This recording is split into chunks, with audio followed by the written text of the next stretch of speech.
either be met or completely ruined. Well, I will tell you that your expectations, if they are towards Team SMG, for them to win, they have to win the early game phase, because whenever they lose the early game phase, it's so hard for them to recover. Well, seeing the draft here, I would say that Team FLUX have a lot of pressure to apply, but let's see together. Well, with that being said, as we go in towards the Land of Dawn, we have our second best of 3 matchup here at the M5 World Championship between Team SMG versus FLUX ESPORTS. Team SMG on the blue side, FLUX ESPORTS on the red. We're already seeing a little bit of spice here as FLUX finesses this Hilda into that roam. Apex 47, known for his Estes, known for his Atlas, now picks up a hero that lives in the opponent's jungle. So something tells me a part of FLUX actually wants to go fast, and this is the right hero, right? This is the hero that we were looking for. Someone who can run alongside TNZ's Baksha as he wails away at Nico at half health. Oh, wow. FLUX already off to a great start. I mean, it is just level 1, right? And that's what we should expect for the side of FLUX. They need to start creating advantages around in the side lanes, and this kind of gives us a rough idea that they do want to play towards that gold side. With Baxia starting on his purple, he's going to be ending up on the top side of the map, and it's going to be pretty crazy, right? These are potential expectations in terms of items. Don't get too confused just yet. It's only a minute and 20 seconds into the game. I think that Avix is trying so hard to just pressure, I would say, the jungle area, but so far he cannot do that much because of the slowdown coming from the Angela and as well as the Matilda. So I would actually say that Team SMG, in terms of the rotation, they have to focus on their gold lane a little bit because they have 2 supports. So there's nothing better than having 2 supports. I think that these are actually the most banned supports in all the tournaments, not just the internationals. They usually never get slipped through, but keep in mind. Oh, wait. Oh, Migo trying to help out Lord Smooth, committing his flicker because again, he ran into a 3-man mid-rotation from FLUX. It's tough. And now the Turkish have priority over the First Lord. Yeah, Rather Turtle. I don't think Team SMG is going to contest this at all, right? I mean, we're seeing that, unfortunately for Smooth, he's not level 4. He's already in a difficult matchup against Alien on this Rizla. Top side getting harassed early on, so it's difficult for Sasa to actually take trades for the time being. And Nico just getting stopped in his tracks with FLUX parking in their jungle.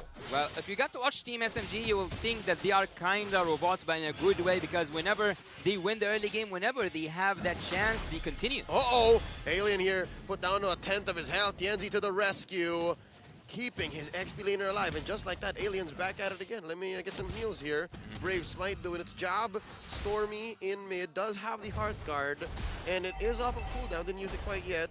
So maybe now we see Team SMG actually, you know, put up a fight. Well, I don't know. Personally, for me, when I'm thinking about like Stormy on Angela, my blood starts to boil because he's such a mechanically gifted player. So why put him on something so, I wouldn't even say brain dead to a certain degree, but something that doesn't allow him to express the way that he plays as we go into this pause. He throws out those love waves, just pixel perfect. Pixel perfect.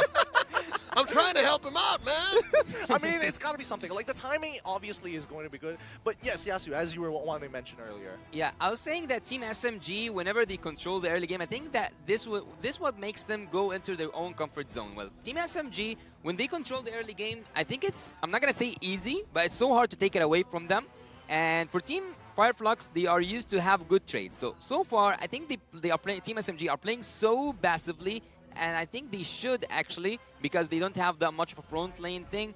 But yeah, I don't know actually what to say here, but Team SMG, I thought they will like play a more aggressive early game. I think now is a time. After Stormy hits level 4 is when they can actually be proactive. Because the Hearth Guard can actually time out or find the pickoffs where TNZ is not. Because again, there's that whole counteracting Baksha's mark with the whole Heart Guard. You have less shields, less regen. So maybe that's where Stormy's mechanics can come through, is those last minute, last second final calls. Do I go in here? No, psych! I'm gonna jump into someone else. But thinking of it, how much shield I think it's a disgusting amount of shield that Team SMG has, right? I agree. I feel like if we had to kind of summarize what Team SMG is playing, it's a catch me if you can style of composition. They You have know what all I the mean? shields. That's a scientific number. All the shields. All the shields, they've got the CC as well, and they also have the mobility to kind of like run circles around you, right? Like this is what we should expect for the side of Team SMG. And don't get me wrong, this is not exactly the easiest comp to play, especially considering that FLUX likes to have that ube kind of style. Play together, fight as a team, move as a team. So now we're looking at when they pull the trigger. Are they waiting for Sasa? Are they waiting for Saksha? Let's see here, because right now, it's no secret, the Turkish are saying when the fights happen, like this now, right now. Tienzi coming in, forcing a fight. Apex as well. I can't believe it. It's a 2v4 and they know it. Sunshine Saksa holding this Y bush, puts a few stacks on to the Kage as they both back off. Yeah, unfortunately with the Joy, the early game damage may not necessarily be there. It does take a little bit of ramping up to build to that point. But in the meantime, at least for Sasa, he's on the Beatrix, right? And we know that traditionally, even if Beatrix is in a quote-unquote losing matchup, clearing the waves is also an option.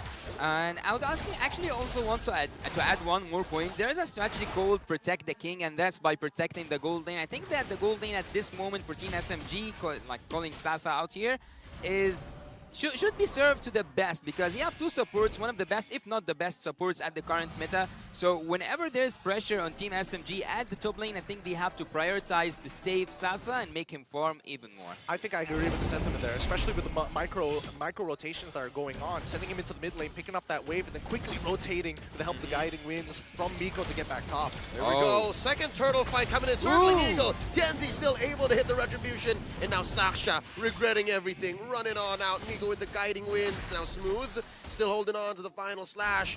No one home. Catch me if you can, I'm telling you. It's difficult to kind of lock them down, but Down bottom.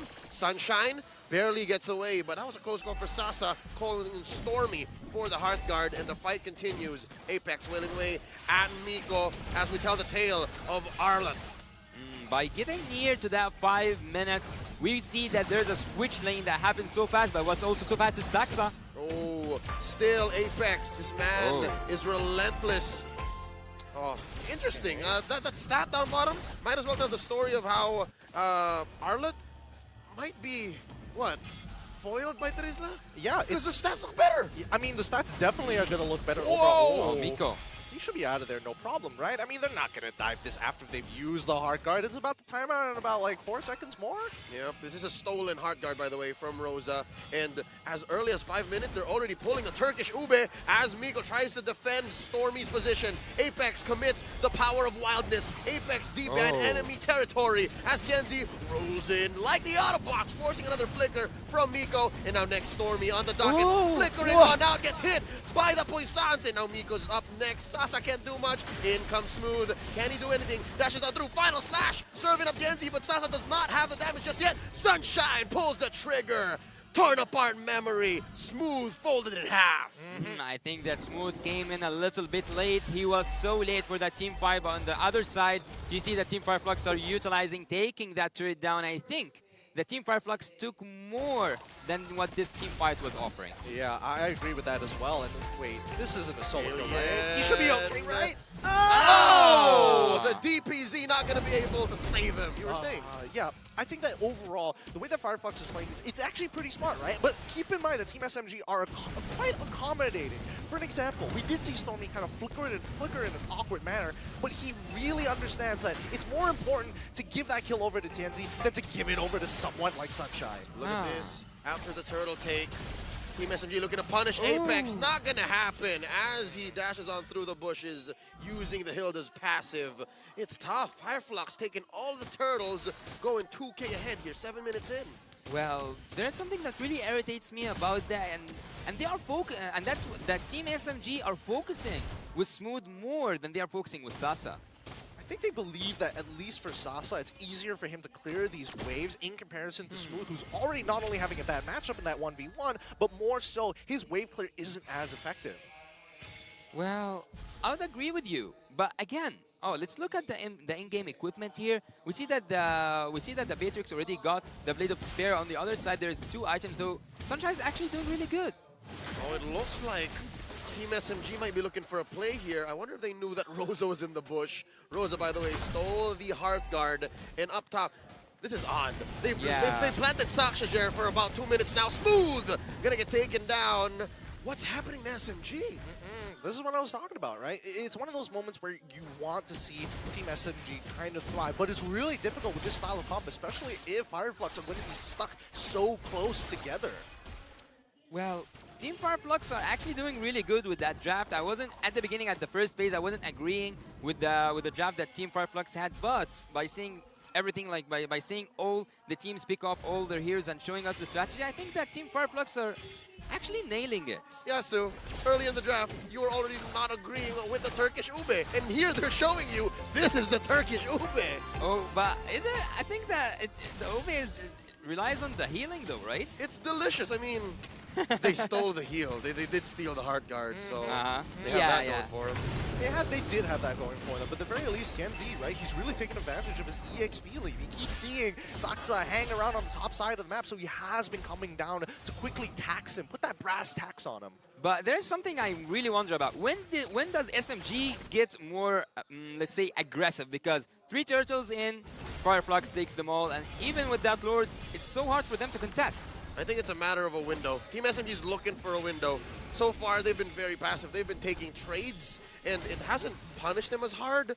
But wait, this might be it. Alien down to a third of his health, forced to use a DPZ, and Tianzi looking for the clapback. A turn. Sunshine presses the button. Torn apart memory. Sasa going back. Oh, Lord Smooth with the final slash. Serving up an ult to Sasa. That's Nibiru's passion. Smooth taken down. Team SMG misses the window.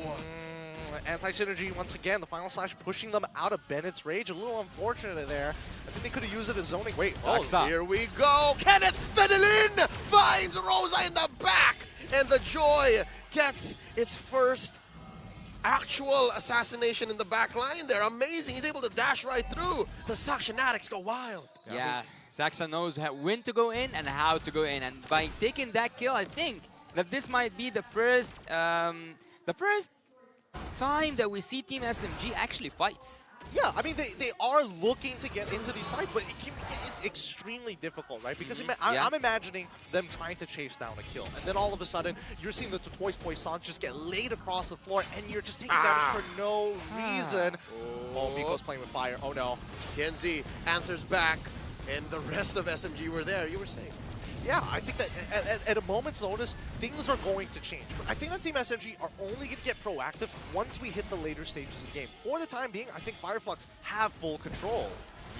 And also, I would say that Team FireFlux at this moment, I'm not going to say they have a lot of gold lead, but they don't want to take this Lord, actually. They are looking to fight. It's a slow take here. The Turkish want to dance. Rosa with a stolen circling eagle, putting Nico down to a fifth of his health. Lord here at half. Alien kiting, Alien pulling. As CNZ says, let's call it off. Not a good Lord take here. They reset. He's going to show himself. Whoa, here we go. Conceal play. They spawn out Smooth. Flickering on out. Final slash. And all but the kitchen sink left to take down Smooth. And here comes the rest of them. Saksha gets a Heart Guard in. Miko says, let's go. Alien gets caught out. The damage once more. Not enough. FireFlux retreats. Not a single casualty. FireFlux understand the only person who can kind of set up a kill for the layup is Smooth. So you take him out of the equation and you can see them just kiting away from people like Saxa, who is currently, yes, he's catching up at EXP, but he doesn't have his third core item to actually deal enough damage. Gideon, what you're saying is Smooth is the alley, the rest of them is the oop, and we've been only seeing oops. Yep, it's painful. It's painful to watch, but at the same time, this is how Team SMG plays it when they are behind. Keep in mind, it's only a 3.6k lead. We're not seeing anywhere close to an 8k lead or even a 10k lead just yet, which could be very dangerous for Team SMG. And for Team FireFlux, actually, after seeing the itemization of all the members, they are focusing so hard on that defense items in terms of the magical defense. So actually, they are they are totally right, because if you look at Team SMG, they have a lot of magical damage there, but some players of Team FireFlux were going for the Athena Shield, and some of them were going for the Radiant. Yeah, And I think it's just going to be a matter of time because there'll come a time wherein items don't matter. You have to execute on it. Maybe if you're to the level of AP Brendan Burmese Ghouls from earlier today, where it actually matters how you juggle. Right now, it's about positioning. And speaking of, hey, here's one strength Team SMG has. They can plant Stormy here, and it'll bite them less in the butt, much like how FLUX ESPORTS has to commit these two, Apex and Rosa, taking the long bush on orange. I mean, they didn't have to actually commit, but at least they're planting them there. They have an idea that if they start moving, they can immediately punish. And actually, by having an Angela, you have that free space of pushing on the other side of the map, and Team FLUX knew that. Rosa with a stolen circling eagle, Kakao right into it, and there's the Bennett's Rage! Smooth with the final slash, and they take one down, make it 2 Alien Kenzie for Saksha as Team SMG gets a winning trade. But in the grander scheme of things, they lost the retribution and they're still going. River Bush coming in, forcing Apex to come through. Smooth wailing away. Not enough damage between these 4 left. Team SMG back off. FLUX holding their ground. Okay, they're going to need a reset here for the time being.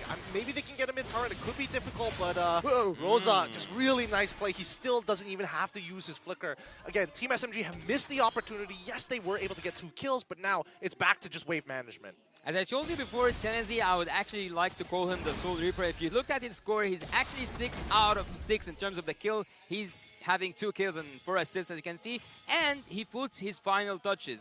Well, if we look at Team FLUX and we wait for them until they get a Lord, we will take so long. They actually want to take the fight more than they want to take the Lord, and that is actually justified by having the Goldine and also having the control over the map. Sunshine pulls the trigger there. Not enough stacks, but this is a slow-paced Lord dance. Gentlemen, can you believe it? Lord evolved during the dance. He's like, come on, man.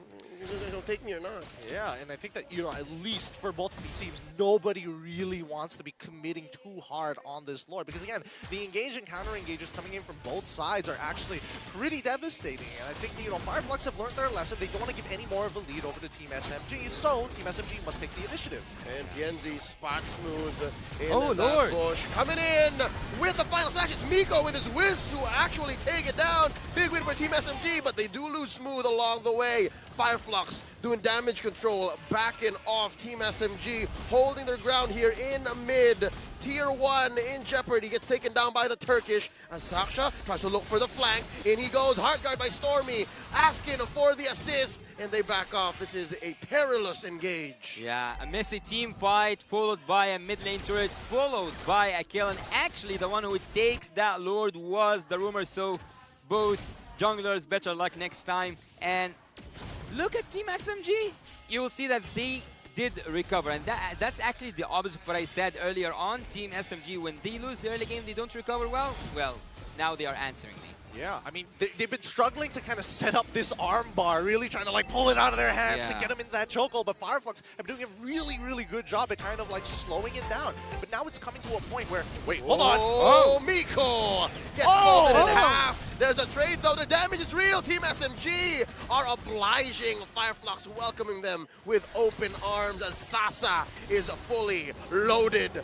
Now FLUX on the defensive, losing turrets, top, mid, bottom, big fat wave, and Saksha and the gang pushing them back. Now Stormy's feeling it. Now Stormy's just calling the shots. He is. And honestly, coming to cinemas near you this December, Sasa Reloaded. I mean, the fact is that we're coming to a point where the items are starting not to matter. And that's where we see Team SMG actually building up that confidence. It's not like we're at a disadvantage. We're coming to a point where we can actually take you on toe-to-toe. Well, look at Sunshine especially. He's the first one who completed his itemization. And at some point, one of these Wind of Nature,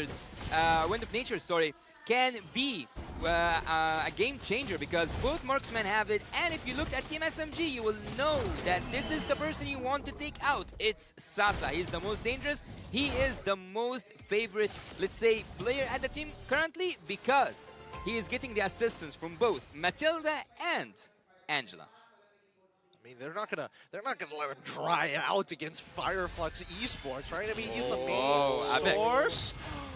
I mean, does Apex get out of this? Apex gets his immortality pop, and here comes the rest of FLUX looking for the turn. Smooth takes him down. Sunshine already used. The Wind of Nature gets taken down by Saksha, and now Rosa's up next on the docket. down to a fifth of his health, healing up. The Hearthguard able to get him in. DPZ by Alien, gonna survive, but for how long? 2-0, quick takes by Team SMG. Now imagine being Smooth. You get shafted in lane, you get shafted in the draft itself, and when all hell breaks loose, he is still able to pull Sunshine out of position for his team. That's what you need in an EXP laner. SMG team, they just bounce back, they just come again, and not just with the kills. Also, the first inhibitor turret mid lane is now wide open for Team SMG, and actually looking at the flipping tables or the turning tables, now they are the ones who want a team fight at the Lord and not just the Lord. Yeah, no. FLUX are a man down, so they forced the issue and dealt permanent damage as Sasa and the rest of SMG rush that Lord. That's the second for them this game, and can confirm it's now evolved. How's the Ube looking like right now? That Lord is dealing extra damage.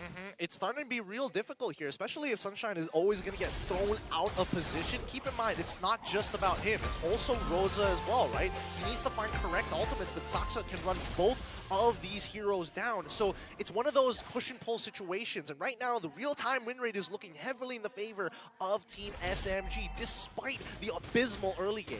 Well, that's how things should be, actually. Team SMG, as I said earlier on, they have that momentum and they have to use it to their favor, applying a lot of pressure with these international strategies that they have just faced. Team SMG, so far, have learned something, and that to recover from a really hard early game.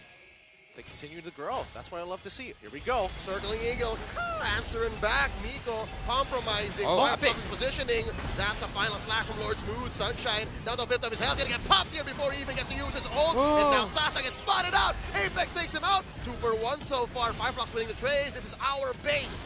Get out of my base! As FLUX goes ahead and takes down the Lord. Team SMG might want to check themselves before they wreck themselves, as Saksha here buys the immortality just in the nick of time. He's still up. Now he's down, unless, where's the delay damage? There it is! Alien sent him home. Oh, that was painful. I got a huge sense of PTSD. Like, I've seen this happen before at the wild cards, and it's happening all over again. So recent. It's so very recent, right? You got to give it up to Apex 47. The fact that he is positioned so far up, not only giving vision, but more importantly, disrupting Sasa between his auto attacks, and more importantly, disrupting that reload is so key to FLUX's victory. The fact that we not only saw Apex disrupt him, but the commitment from Alien to ensure that it happens. Team SMG, after Sasa's full combo, lose all their damage when Sasa dies. I would actually also want to... I would actually applaud for Apex because he made them distracted, so distracted the backline was in chaos. Oh, circling Eagle, knocking up TNZ, final slash already committed, plus the Puisan, so both teams understand, hey, if we don't spend our ults, we might have died here. So with that said, Team SMG, they respect the fact that, hey, we kind of overcommitted there. Well, look, at this point, I think that both damage dealers, the Saksa and also Sasa, are being treated as kings because at this moment, both of them can have the assistance of 2 supports, and not just that, you have the immortality, and not just that, even you can use the freeze or a wind of nature. So at this point, I think that Team SMG is unkillable. I think that unkillable is a statement. It kind of depends. I feel like it comes down to whether Team SMG want to fully commit. And I think that commitment condition really boils down to ultimate usage from the side of FLUX Esports. If we learn anything from FLUX, wait, hold up, Saksa is going pretty deep here. He's checking into that bush, forcing Sunshine. Oh my gosh. To use the ult, that's a respectable amount of damage there that Sasha has to heal up. Oh, Gideon, you were saying? Yeah, I think that at this point in time, FLUX, they're waiting for the engagement of Team SMG to look to punish. Yeah, no, they're so much better on the turn. Do you guys think that we will see like a flicker final slash from Smooth taking everything away right now? Only if we see Sunshine and Rosa really close together. Looking for the setup, Smooth in the middle of 4. There's one, displacing TNZ. TNZ steals it! Right underneath SMG's nose as they force Sasha to go ahead and juggle items. The Hearthguard not coming in clutch. 2 for none. Thank you very much. You get nothing, good sir, as FLUX just Oh man, that's it. That's it. This is a big win. Just like that, and rubber bands over their side again. And they get another kill on top of that. 3 down, a Lord take as well. Despite getting pushed away by Smooth, it just was not enough. FireFlux come out on top. With impunity. Everything that they've done, Team SMG could not answer back. Now they're inside the base. The first inhibitor is going to fall, and that might be all they need. They're defending. Oh, no minions, no minions. Can they do it? Smooth and 10, smooth and 10. Smooth and 10, Saksa in 17, and unfortunately Miko in 30, and it means... Oh, what? Wait. Oh. Oh. Well, I mean, that's already one immortality done. It's not going to stop FireFlux from actually pushing in, but let's see if they're actually going to get greedy with it, because by the time that Lord actually makes it to that inhibitor turret, most of Team SMG is going to be alive. Yeah, a few seconds ago, we have witnessed a massacre happening with the hands of Team FireFlux, and Team SMG now have to bounce back, have to come back from that, and coming back from such hit is so hard. Here we go. This is all 5 members of each team in the base. Oh! Team SMG coming in. Alien gonna get his immortality popped. There it is. Underneath this Lord. You don't want to fight. There is a passive. The extra damage. Sunshine, torn apart memory. Sasa gonna get popped. His immortality still good. The base. The base. FireFlux takes game 1. Good game coming out from FireFlux. Just a tankier line of play, easy ways to actually look for these counter engagements, and more so punishing big mistakes coming out from the side of Team SMG, especially once the trigger has been pulled. They've been playing towards their own strengths, and honestly, well done to FireFlux Esports for game number 1. They know the limits of the Ube, and they finessed that last bit of value from sticking together and punishing what SMG was forcing. Well, that's a game I love to watch. Well, who else hates to see a one-sided game? I think it's not just me, right? Oh, of course. No one loves to see a one-sided game. So the game started with Team FireFlux dominating the early game, and then after a while, Team SMG managed to recover and